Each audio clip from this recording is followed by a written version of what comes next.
Pai amado, te rogamos que o Senhor fale ao nosso coração através do nosso Senhor, o Espírito Santo.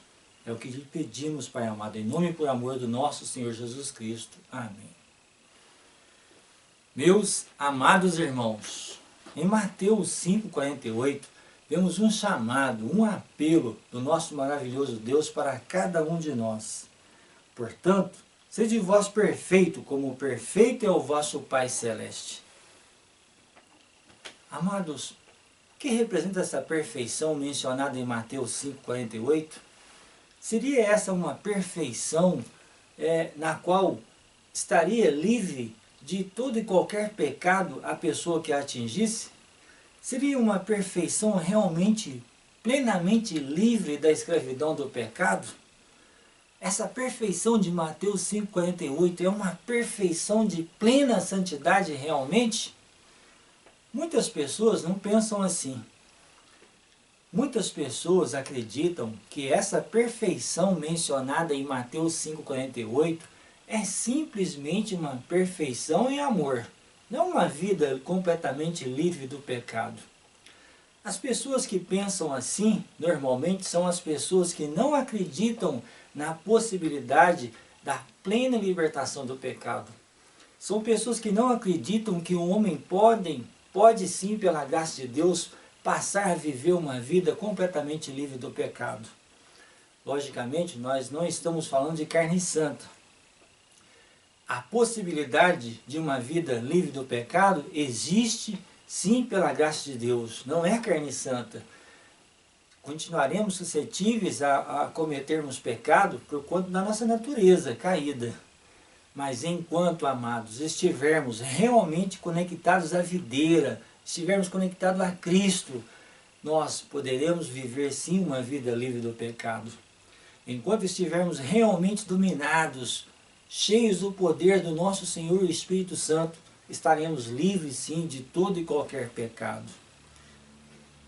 Nós temos que entender que Mateus 5,48 é a conclusão de todo um chamado que Jesus Cristo estava fazendo para uma vida em santidade. Veja que Mateus 5 começa com as bem-aventuranças, onde Jesus Cristo exalta a humildade, a mansidão, fala sobre os pacificadores, os humildes. Então, Jesus Cristo descreve as características que devem possuir aqueles que professam ser seus seguidores. As características que Deus espera do seu povo. Deus é um Deus justo, amados. Ele chama para uma perfeição após ter descrevido toda uma condição de vida que Ele espera que nós vivamos. E como sendo um Deus justo, Ele só faz esse chamado porque Ele também está disposto a tornar isso possível na nossa vida. Existe poder na graça de Deus para nos transformar e nos tornar perfeitos com o caráter de Cristo, para a honra e glória de Deus, para que nós possamos testemunhar para o mundo que nós servimos a um Deus que perdoa e que também transforma, e assim glorificaremos o nome de Deus, exaltaremos o nome de Deus diante de todo o universo, testemunhando que Deus é amor, que Deus liberta, que Deus transforma, que Deus salva. Após falar sobre as bem-aventuranças, em Mateus 5, o verso 22, nós vemos Jesus Cristo falar que quando alguém apenas está irado contra uma pessoa, apenas o sentimento de ira já torna a pessoa sujeita a julgamento. No verso 24 nós vemos que quando nós temos alguma divergência com algum irmão, alguma diferença com algum irmão que está magoado com a gente, ou nós estamos magoados com alguma pessoa, antes de levarmos a nossa oferta a Deus, nós devemos ir lá, reconciliar primeiro com esse irmão e depois sim levar a oferta para Deus. Em Mateus 5, verso 28, nós vemos sobre o adultério. Não é apenas o ato em si que constitui adultério, apenas o olhar, o desejo, o olhar com pensamentos impuros para uma pessoa do sexo oposto, já é, diante de Deus, o ato de cometer adultério. Veja que Deus espera de nós, amados, mais do que atitudes corretas. Deus espera de nós também pensamentos corretos, sentimentos corretos, intenções corretas. Nós precisamos entender, amados, o que representa para nós hoje. O que representa para nós hoje oferecer a outra face, quando alguém nos bate uma face, oferecer a outra. O que representa para nós hoje, amados? O que representa para nós hoje a lição, as palavras de Jesus quanto a oferecer, além da túnica, oferecer também a capa. O que representa para nós hoje, além de andar 1 milha, andar mais 1 milha. Veja o que Deus espera de nós. É uma vida completamente diferente daquela que o mundo propõe. O que Deus espera de nós é uma vida completamente santificada, repito, para a honra e glória de Deus. Amados, a serva do Senhor escreveu no livro O Maior Discurso de Cristo algumas coisas que realmente comprovam essa ligação de Mateus 5,48 com todo o capítulo, com todo o restante que Jesus Cristo já havia falado sobre a norma de vida que Deus espera que o seu povo viva, como sendo realmente Mateus 5,48 a conclusão de tudo que ele havia dito antes. Vejam aqui, o Maior Discurso de Cristo, página 76. A palavra, pois, implica em uma conclusão, uma dedução do que foi dito antes. Jesus estivera descrevendo a seus ouvintes a infalível misericórdia e amor de Deus, e manda-lhes, portanto, que sejam perfeitos, pois que o vosso Pai Celeste é benigno até para com os ingratos e maus. Lucas 6,35. Pois que se abaixou para vos erguer. Portanto, disse Jesus, podei tornar-vos semelhantes a Ele no caráter e apresentar-vos irrepreensíveis diante dos homens e dos anjos. Vemos, amados, que Deus está nos chamando ali em Mateus 5, para que nós sejamos semelhantes a Ele no caráter, para que nós possamos nos apresentar, ser apresentados diante dos homens e dos anjos de forma irrepreensível. Deus seja louvado. Veja também esse comentário aqui, o que foi escrito na página 76 do mesmo livro. Em todo o Sermão do Monte, descreve os frutos desse reino, e agora, em uma sentença, aponta-lhe a origem e a natureza. Sede perfeitos, como Deus é perfeito. Amados, em todo o Sermão do Monte, descreve os frutos desse reino, e agora, em uma sentença, aponta-lhe a origem e a natureza. Sede perfeitos, como Deus é perfeito. Deus seja louvado, amados. Sabe, o que representa realmente uma vida de obediência? Sabe, o que realmente representa ter uma vida de plena obediência a Deus? O que representa essa perfeição que para a qual Deus está nos chamando? Aqui no Maior Discurso de Cristo, página 55, veja esse comentário maravilhoso. Jesus se pôs a mostrar a seus ouvintes o que significa observar os mandamentos de Deus. Que isso é uma reprodução neles próprios do caráter de Cristo. Amados, em Mateus 5,48, Deus está simplesmente nos chamando para uma perfeição, para uma santidade que havia sido descrita anteriormente por Cristo. E essa perfeição, essa santidade, essa obediência representa simplesmente uma reprodução em nossas vidas do caráter de Cristo. Existe graça para isso, amados. Nós devemos constantemente louvarmos ao nosso Deus por essa graça maravilhosa que está à nossa disposição.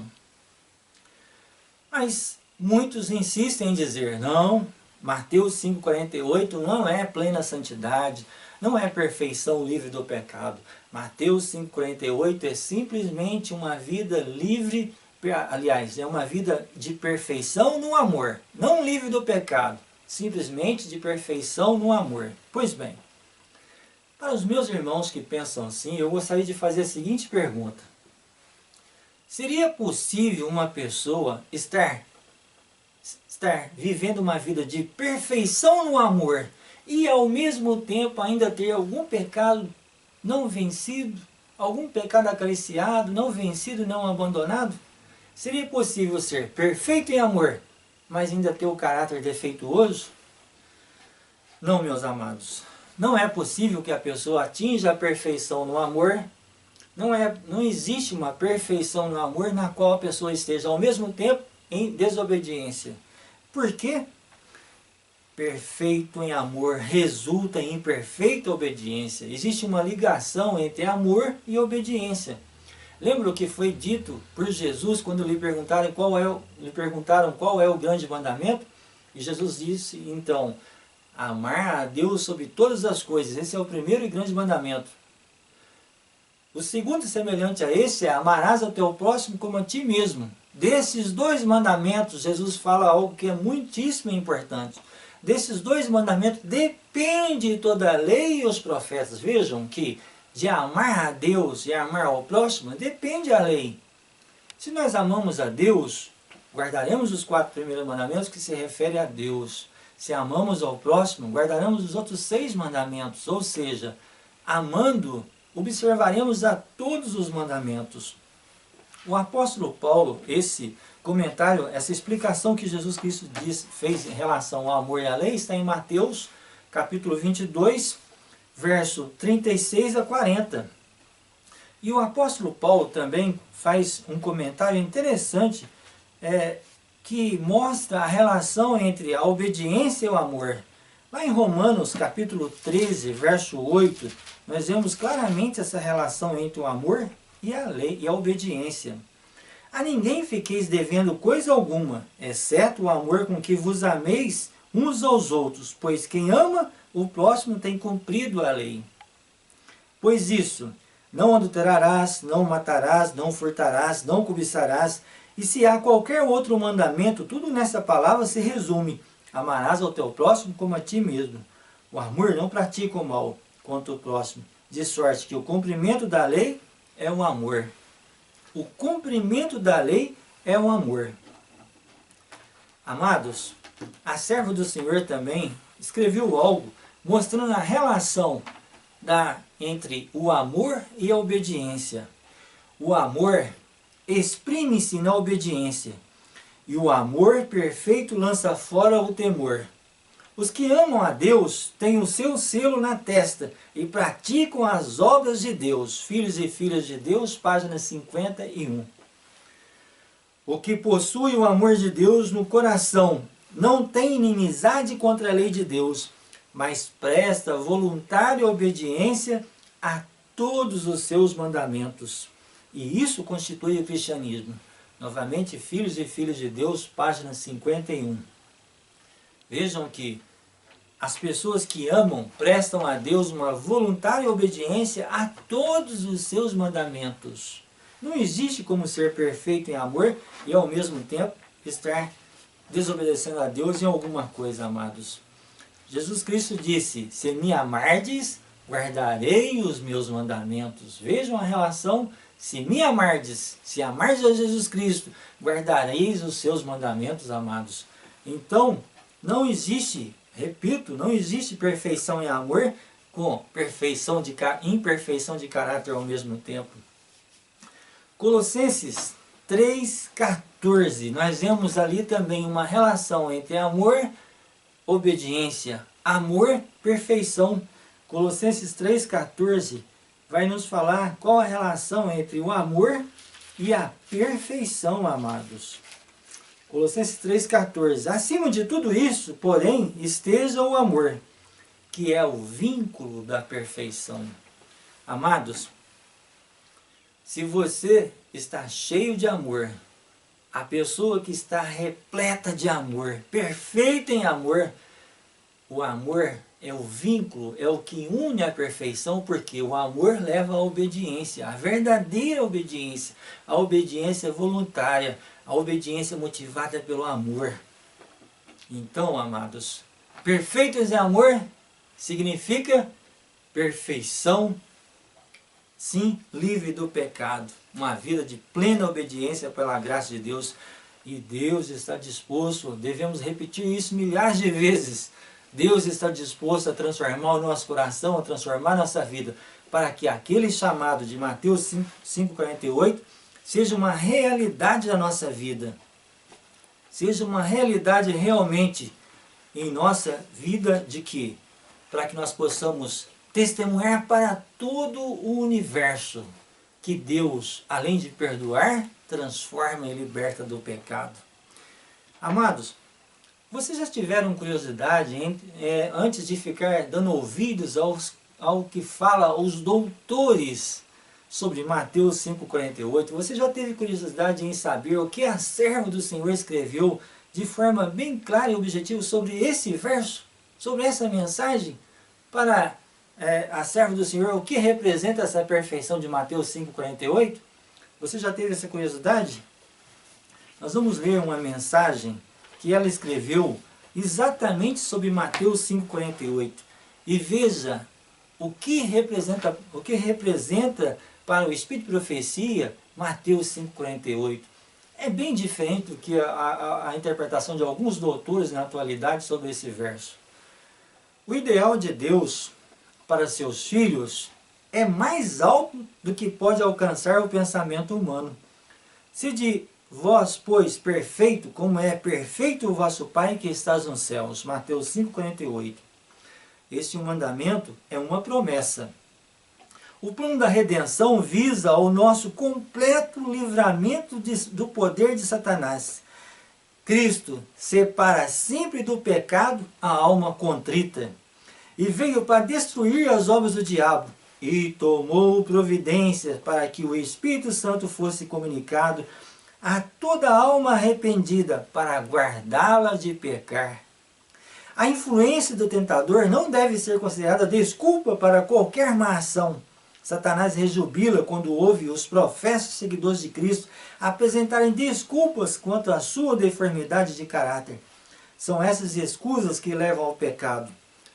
Não há desculpas para pecar. Uma santa disposição, uma vida cristã são acessíveis a todo filho de Deus, arrependido e crente. O Desejar de Todas as Nações, página 311. Não há desculpa para o pecado, amados. Uma santa disposição, uma vida cristã são acessíveis a todos os filhos de Deus. Olha que coisa maravilhosa. Tomou providência para que o Espírito Santo fosse comunicado a toda alma arrependida para guardá-la de pecar. O ideal de Deus para seus filhos é mais alto do que pode alcançar o pensamento humano. Sede vós, pois, perfeito, como é perfeito o vosso Pai que está nos céus. Vejam essa citação. Vejam que para a serva do Senhor, em Mateus 5,48, Deus está nos chamando sim para uma santidade, porque existe poder na graça de Deus, porque o Espírito Santo foi comunicado para nos livrar do pecado, amados.